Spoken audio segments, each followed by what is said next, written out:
Hello everyone, my name is Enes. I am a master student and I am studying under the supervision of Professor Bilur Vartan. My presentation topic is how to enable deep learning algorithms in wearable devices. First, I will explain why we need deep learning methods in wearables and what kind of problems we face. Then I will explain three important approaches as a solution to these problems. And finally, I will briefly mention about our research direction. Today, billions of sensors are collecting huge amount of data from their environment continuously, and this data carries valuable information. Uh, so extracting this information from raw data is very important. Uh, Most commonly used methods for this purpose are machine learning and deep learning methods. And particularly deep learning methods provide the state-of-the-art results. However, deep learning models are computationally very demanding. They require high computational power and large memory size. On the other hand, wearable devices usually have constrained computational power.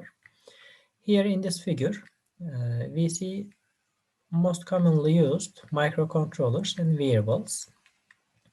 And we see that they all have memory of less than 1 megabyte, which is not enough for an average deep learning model. Then in this case, we need to use external computational resources. However, transmitting the data for computation to an external resource requires extra energy consumption, and this wireless transmission can be power hungry. External computational resources can be considered under two groups, edge layer and cloud layer.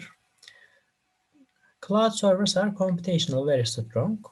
However, since they are physically far away from the sensors, there might be unpredictable network latency.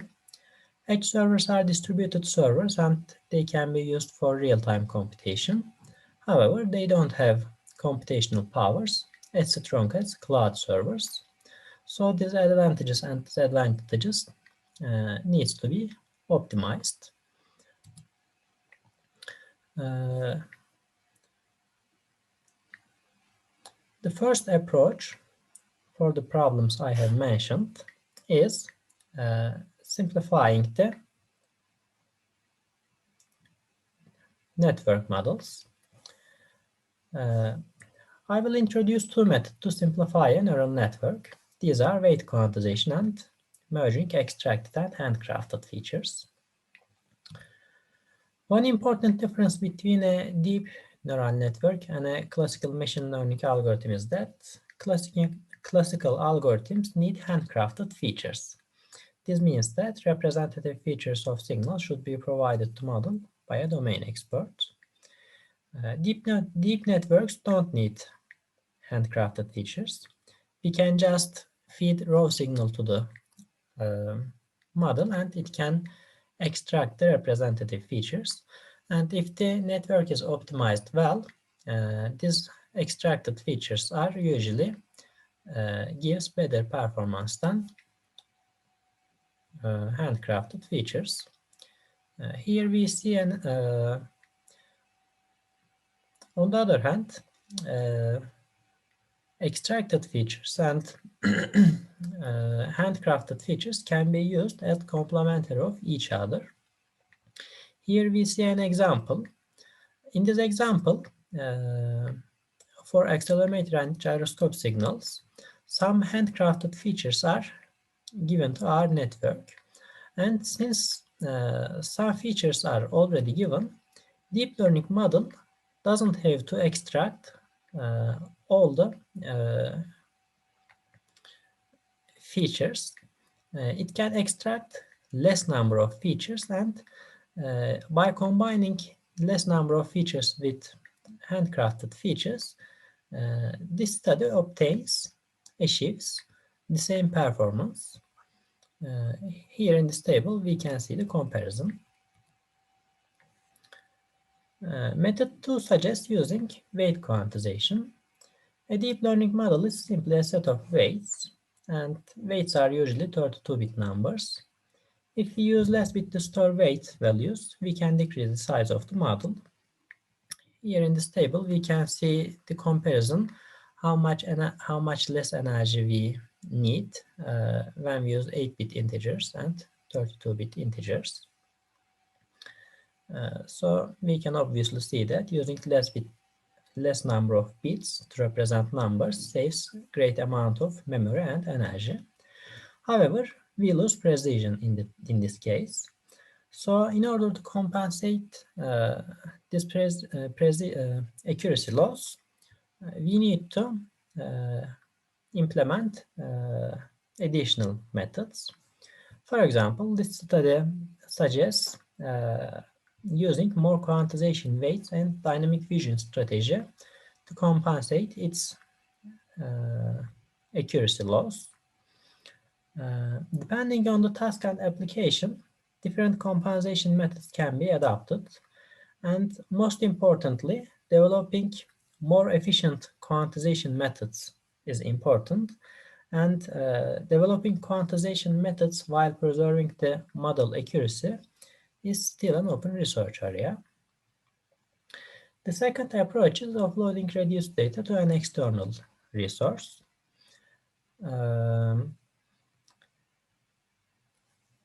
When we can't do the deep learning computations on device, we need to use external computational resources. So we need to transmit sensor data to external resources. In this case, we need to deal with network latency and energy consumption problems. And for this purpose, we can use dimensional reduction methods. And most commonly dimensional reduction methods are used for this purpose are principal component analysis and autoencoders. Here we see an example. In this example, sensor data is transmitted to edge servers. In the edge server, dimensionality of the data is reduced by using autoencoders, and reduced data is transmitted to cloud server so that size of the data to be transmitted is decreased, and machine learning computations are performed on cloud server. Here we see the results and comparisons. This study shows preserving the model accuracy while reducing the data size by 75%. And the third and the last approach is hybrid computing method approach. So far introduced methods perform deep learning computations on only device or on only edge server or on only cloud server. Hybrid computing approach suggests using deep learning, distributing deep learning computations among user device, edge server, and cloud server.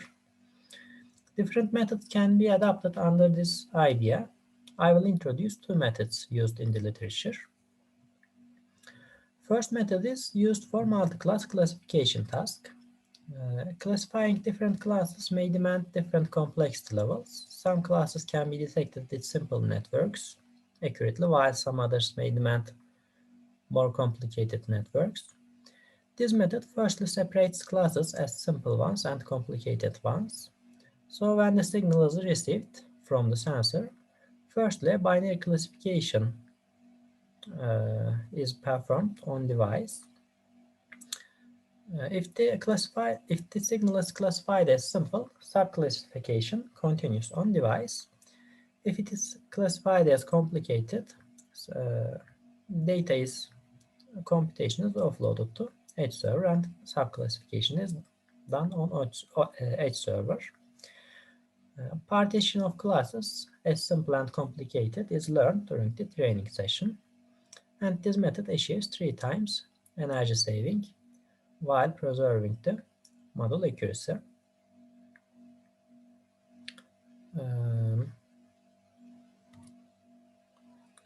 Another method uses confidence score to decide at which layer to do the computations.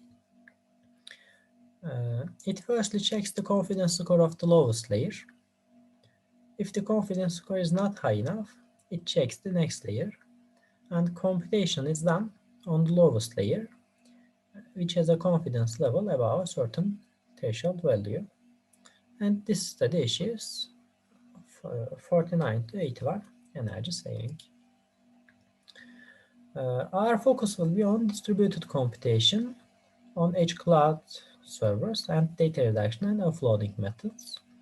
So far, we have seen that these methods are efficient for energy saving. So we are planning to use this approach for real-time IoT applications in 5G. Thank you for listening. If you have any question, I can answer.